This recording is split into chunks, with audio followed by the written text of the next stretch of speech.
And welcome back to Ops the Void. I'm your host, Forgotten Void, and this week we are going to go over the San Martin. Now, I was in a div with my clan leader, and he's like, why the San Martin of all ships? And the answer is mostly because it is not an obvious ship to use. It has armor piercing only for the guns, and no high explosive, and the armor piercing doesn't even have the short fuse like the British, so it's a little bit harder to use. That said, I find the San Martin is actually a pretty good ship. So she has 10 150 millimeter guns, same as Worcester and Minotaur at tier 10. Um, tier 10, 10 guns sounds good. The firing rate, on the other hand, is a little bit lower. We're at 5.3 using the reload mod and mod 6, so a little bit over. Yeah, so it has a slower reload than Worcester, a slower reload than Minotaur. You're looking more comparable about Neptune, and so Neptune would be able to do more damage per minute, but she has some things that Neptune does not. Yes, Neptune has smoke, but she has a very low citadel. So her armor is 25 millimeters across, so even the bow is 25 millimeters. So she can bounce any armor piercing up to like 260. And anyways, no, 360. 380 millimeters will overmatch her, but pretty much anything below that will be bounce. Anything below 380 millimeters. So she has a little bit of armor, but against high explosive, there is no armor. She only gets one set of torpedoes, while the Neptune has two, Minotaur has two, and Worcester gets zero. So she's kind of balancing there. It's a quintuple rack, launches together. They 10.5 kilometers, very similar to the British torpedoes. So she very much feels like a hodgepodge between the British and the American light cruisers, which kind of is what she is. Standard armor piercing like the American, with improved pen angles like the British. Even the turret setup, the turrets, the triples feel like they are off of Seattle, is what it feels like they're from, except they turn faster. And then the twins feel like they're the same ones on Worcester. They might be the same ones. They might not, because this is a paper ship. It's one of the drafts for what the Worcester could have been. As you see, I am using the Brazilian camo, but it's not so much a homage to Brazilian, but more of a homage to the tribes that used to live in Argentina, where this ship is from. Now Argentina is modern Argentina, and 500 years ago Argentina are very different, but still, that's what we're going for with the camo. We're using Jose Parra Lopez because he's my highest point commander, and he's actually the one I use to grind up this line. Onto the equipment. So we have main armaments because auxiliary is useless. There's no secondary guns here. We have engine protection because the others are pretty much useless. We have aiming system mods because it's the only thing to go in a main gun ship. We have prop mod. Now we have prop mod to help us go faster, just to help speed choke if we need arises. And then we have steering gears mod 2 because without steering gear mod 2, the maneuverability is closer to 11, is more than 11 seconds. So we could have done concealment, but I said no. We are going to do steering gears to actually make this feel like a good ship. And then we have main battery mod 3. There's just no choice here. It's main battery mod 3. I mean, Yes, if you want to have a longer firing range and have floaty shells, but 15 kilometers is usually what you want, especially since the shells are on the floaty side. I mean, they're 47 caliber 152s.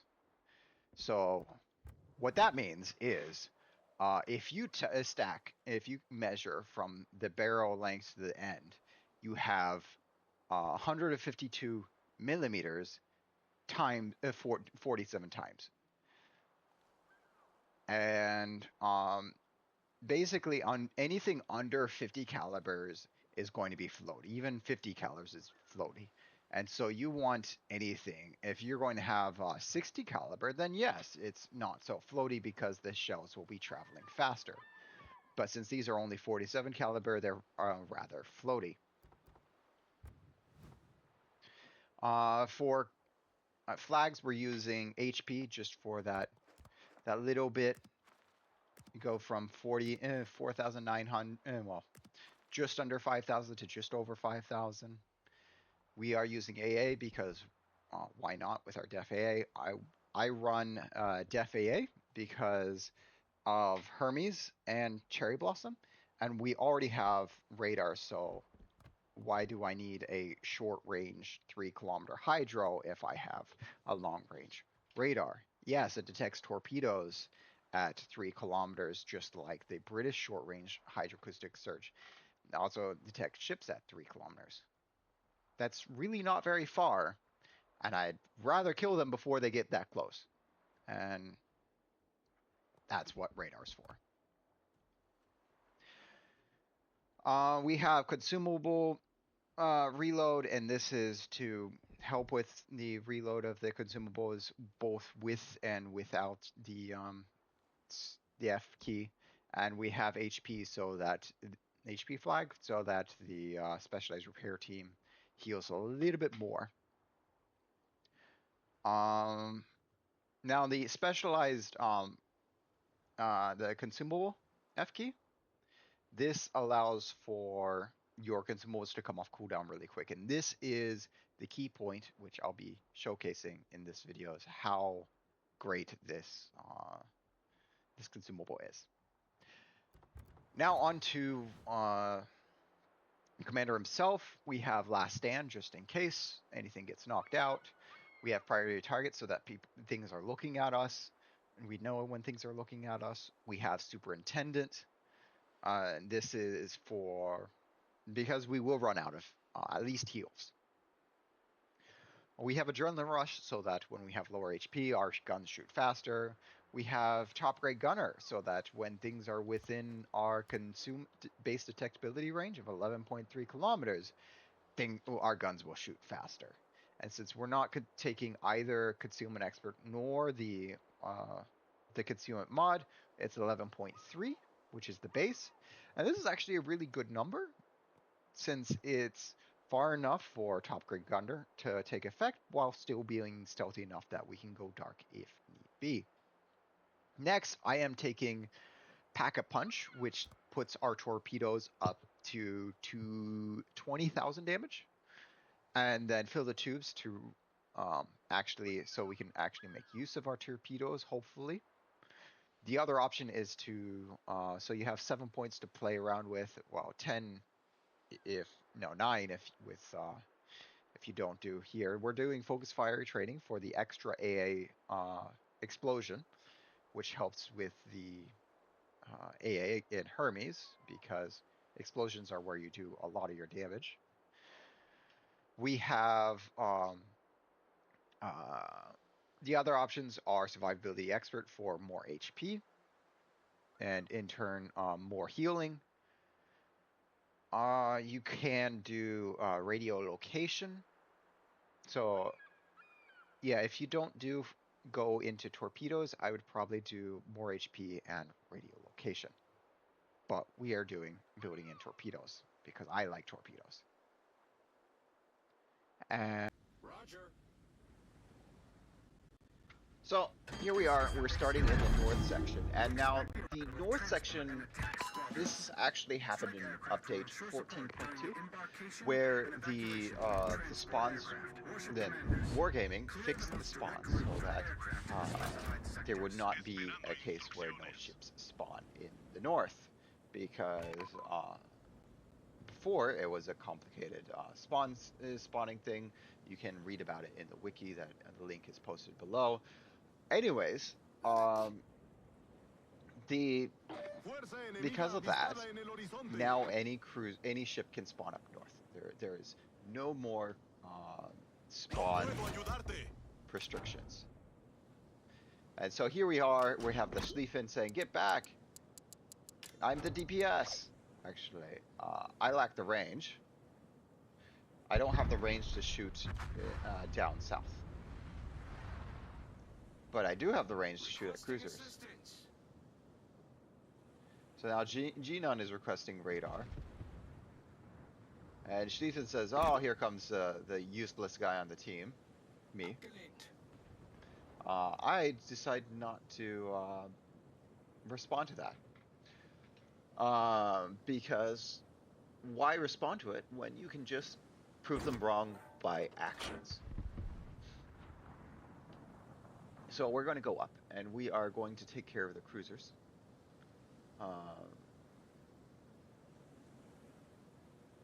The reason why we're going to take care of the cruisers is because we don't have the range to farm the battleships down south. And I mean, there's a Schlieffen. The Rhode Island gets to farm the stuff down south. Worcester, Napoli, Genon, and Brune. Worcester is the one that has the radar and wasn't using it for some reason.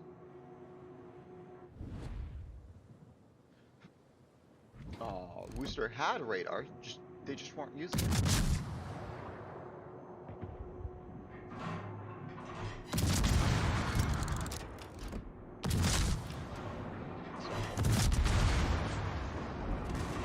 So with armor piercing, we really want to broadsides against ships.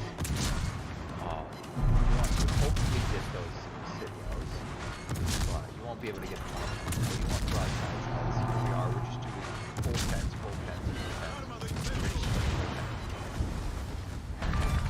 We are using our hair because we don't want them using armor piercing against us.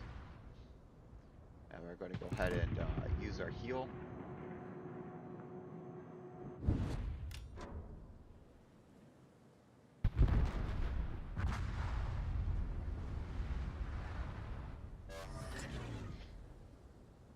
And now we're going to move into position to take care of the Seattle. We're kind of, I was like, do we go for wait for the Worcester, but then the Seattle is there, so we're gonna go for the Seattle.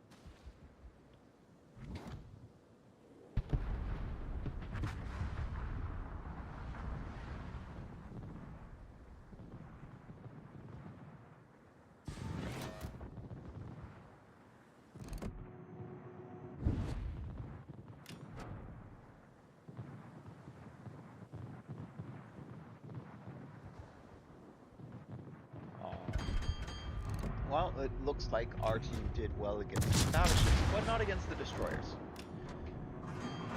So we're just going to sit here and go for this Seattle that no one else was shooting at, and they're going to turn broadside. Thank you, Seattle. Please, broadside.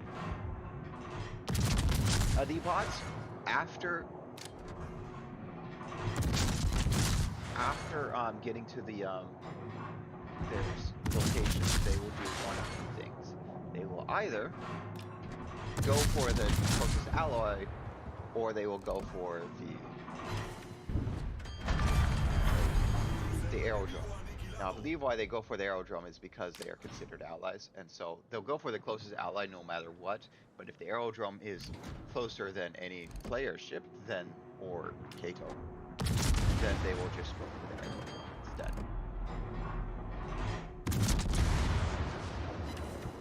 Hello, Worcester. My 10-gun light cruiser Nemesis So even with having a slower reload, with top grade gunner, you really don't feel like you have bad reload. And the way it is it's actually very easy to adjust aim because you don't have that many salvos in the air that you need to keep track of. Whereas a Wooster Minotaur for long range, you have so many salvos in the air, it's kind of hard to adjust for each one. Whereas San Martin and Plymouth, you don't need to adjust as much.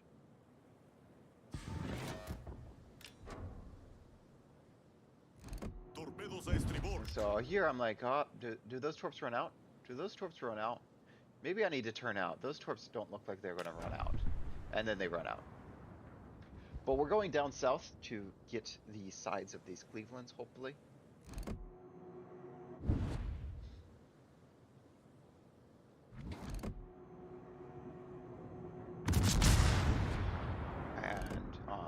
Now that we have enough angle, so the armor piercing has the improved penetration angles, but it doesn't have the or the short fuse of the British armor piercing. So yes, you're going to get overpens. It's fine. Just overpen things to death. Who cares if you don't get Argentine? The special, the perfect armament for every situation. The armor piercing on this isn't that bad. The improved penetration allows you to get damage pretty much at any angle. Except for like straight broadside. And even then you can kind of cheese it by aiming for the superstructure.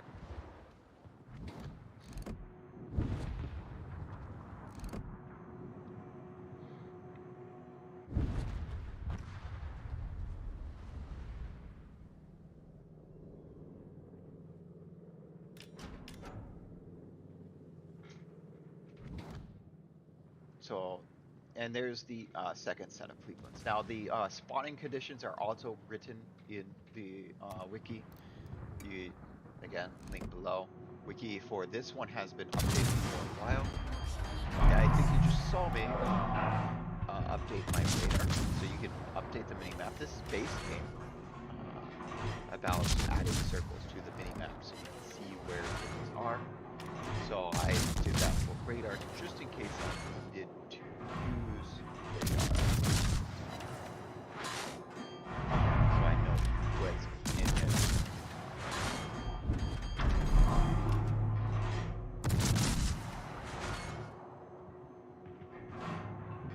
But yeah, so the spawns, they're written in the wiki. The wiki is for this patch. A while ago, I recently just added change 14.2 to this op, but other than that, this one shows stuff from a while. So we're just going to go ahead and use our F key to refresh our damage control party because we don't want to get ours back.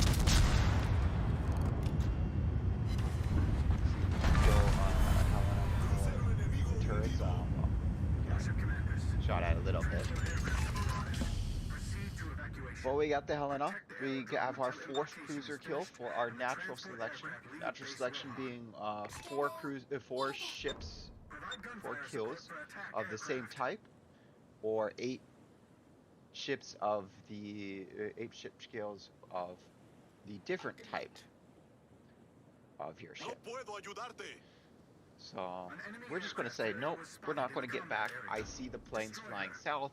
I want broadsides. Give me broadsides.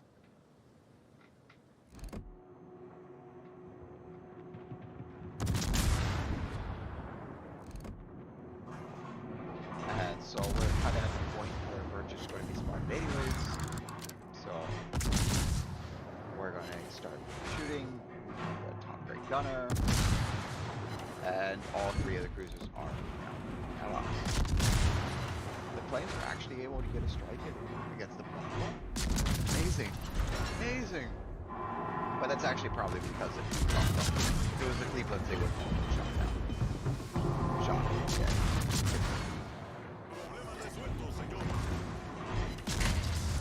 So, it's one citadel. There's a couple more citadels. That's take care of them. And the room steals my kill. Oh well. They're dead. So now we're going against Cleveland. We're just kind of showing what happens for San Martin, how she's just pretty much unkillable. Because you have the heal, and it's a super heal, and it comes off cooldown pretty quick.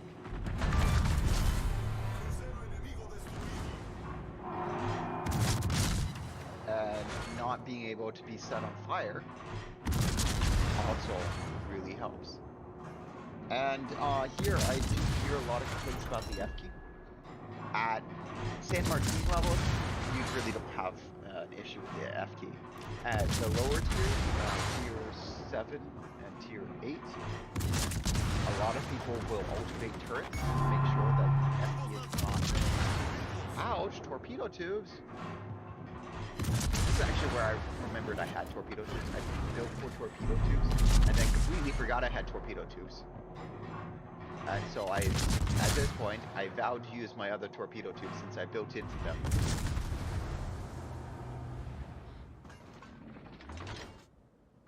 So, you'll see me go out of my way to use my left side torpedoes at this point in time. And we have Whiskey. Hello, Whiskey. Kid, you're close to where to start. And this is where you kind of overpen, but as you see, I'm actually trying to get behind them. And the reason for this is because I actually want angles. And angles, you get full 10 like that. Yeah, you'll get some ricochets, but you also get full 10 big damage. Otherwise, you just have to work with full 10 like that.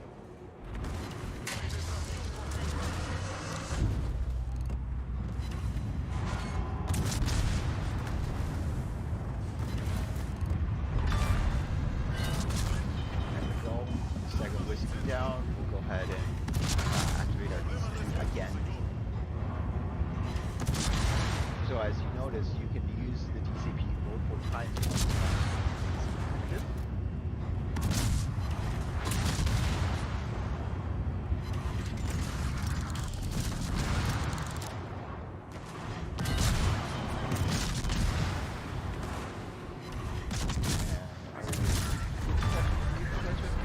Yes, we did the fletching. Okay. So now we're going to heal, and we are going to hide in this lovely smoke screen that the Sherman has. So this ship has 5.5 kill for smoke.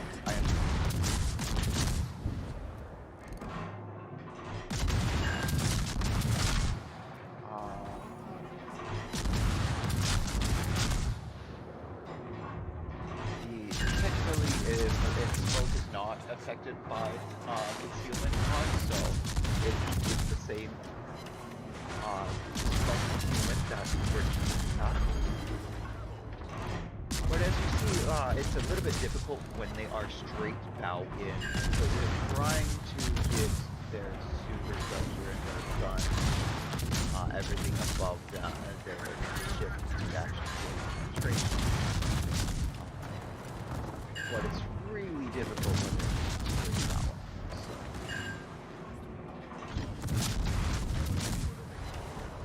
I'm here, Sherman. Yeah, give us that drop. Okay, no more Sherman. And now that the carrier is destroyed, the Fletcher and the Seattle the escorts basically will go towards they go towards the aerodrome. They just drop everything and go to the aerodrome, joining the waves headed towards the aerodrome.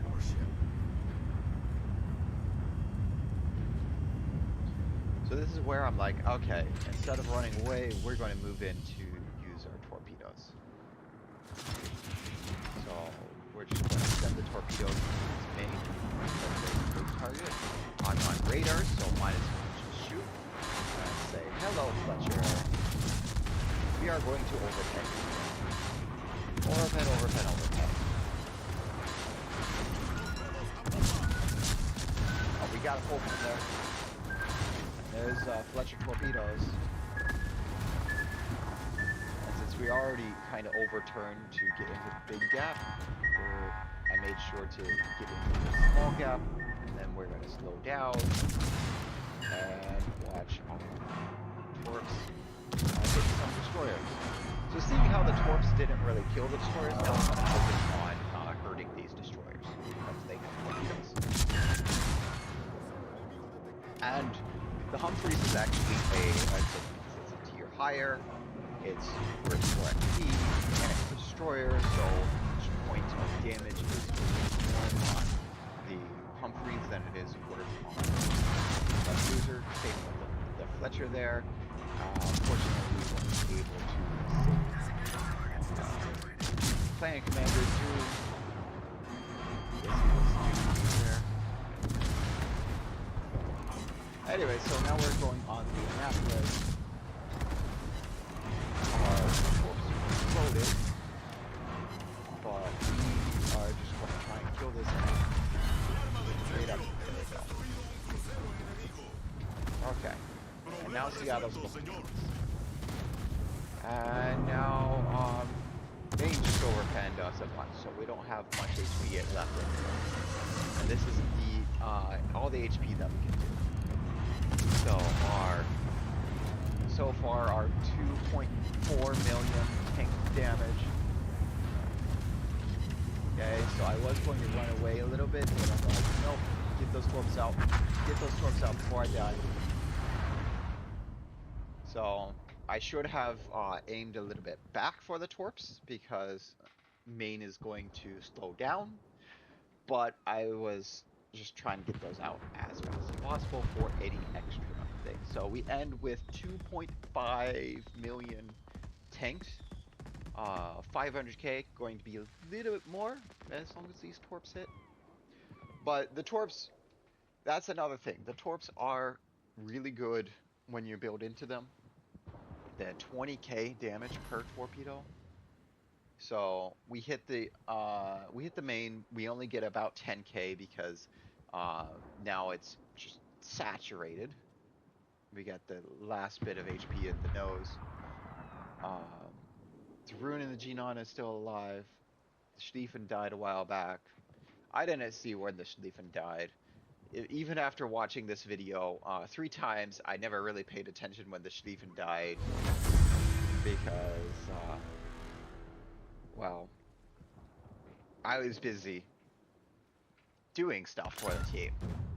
I was busy getting damage and tanking and not dying and getting kills and doing our 512 hits with our 794 main battery hits, 11 kills, get a assistant and our natural selection. I was busy doing stuff.